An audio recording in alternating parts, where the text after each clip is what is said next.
Tara guys, samahan niyo kami sa aming biyahe.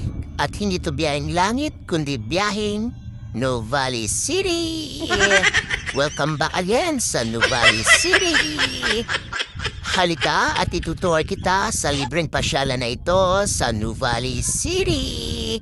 Yes, you heard it right na libre po, walang entrance fee na babayaran pag pumasok dito sa pasyalan ng Nuvali City. Kaya sa mga kuripot katulad ko, dito ang bagay sa'yo.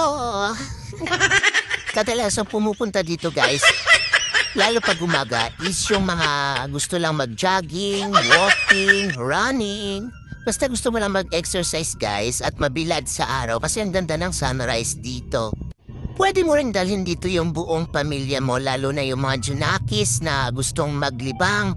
Meron ditong boating at fish feeding.